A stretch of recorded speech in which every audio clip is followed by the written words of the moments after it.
Hey guys, it's Dr. Jessica Will, chiropractor and GAPS practitioner, and I want to run through some warning signs and symptoms in regards to leaky gut syndrome. We've had patients coming in with questions, concerns about some of the symptoms that I'm going to go over here, and if they have these, what are they supposed to do about it? So you would think that from the sound of leaky gut that it only affects your digestive system, but in reality it can lead to many other health conditions. So I want to go through these warning signs here with you.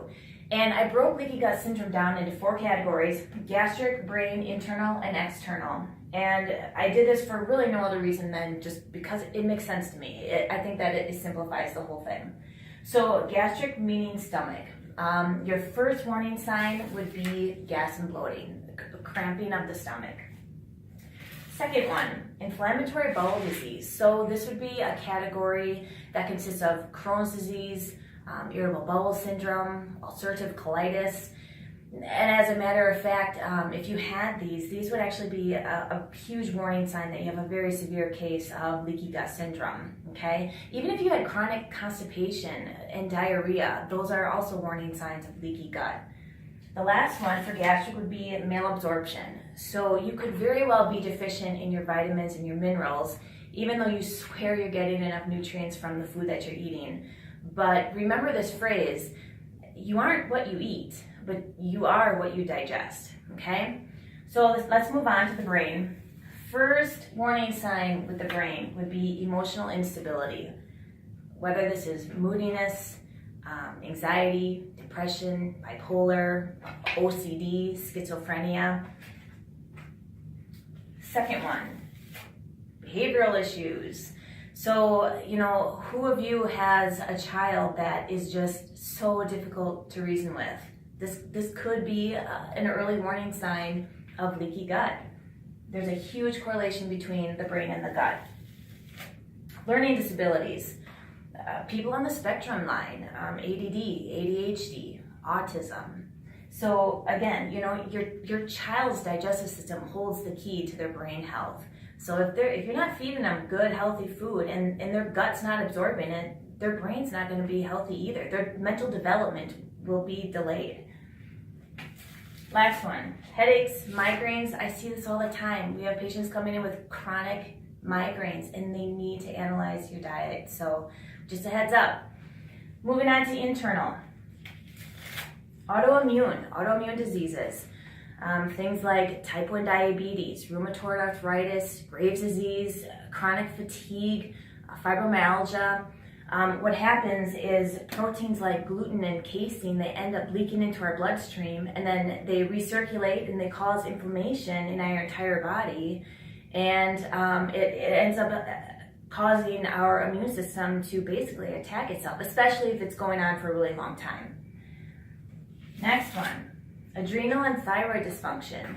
So adrenal fatigue, hypothyroidism. If you're one of those people that you just struggle with weight gain and you're working out like a fiend, you've been eating cleaner than you've ever been before, you definitely could be suffering from leaky gut. Again, molecules that are leaking into the bloodstream, they're causing inflammation in our entire body, and they can cause inflammation to those organs in particular and not allow them to function the way that they should. The other one for internal was hormonal imbalances, things like impotence, even PCOS. There's a huge correlation between our gut health and how our hormones are regulated. And then external, food sensitivities. So food sensitivities, these are a little less severe. You could most likely just kind of have some digestive discomfort. And then the other one would be food allergies. So these are, definitely more severe than food sensitivities. They can actually be life-threatening for that matter. So make sure that you know what you are allergic to. And the other one, joint pain. So for the most part, the majority of joint pain can be cured by repairing your gut health. It depends. It depends if you had, a knee replacements, hip replacements, but regardless, repairing your gut health is going to help with any kind of inflammation, any kind of pain in the body. And then last one, skin issues I just wanted to address. So acne, eczema, dry, flaking skin, psoriasis, these definitely have a correlation with your gut health. So if you have any of these, you want to make sure that you're getting down to the underlying cause of it. Stop just treating your symptoms and start treating the cause. Start analyzing what it is that you're putting into your mouth. So I want to give you 5 tips, 5 things that you can do today to start helping heal leaky gut and decrease inflammation in your body. And the first one is probiotics. The number one most important element to implement is probiotics. They replenish all the good bacteria that's been killed through our diet by prescription medications, too much sugar, alcohol, those kinds of things. So probiotics, number one. Second one is remove your food triggers. Remove inflammatory foods. The biggest ones are gluten and dairy. Third tip, meat stocks. Meat stocks like chicken stock, beef stock, fish stocks, these are the most therapeutic foods that you can consume. Very, very healing to the digestive system. And they are so good.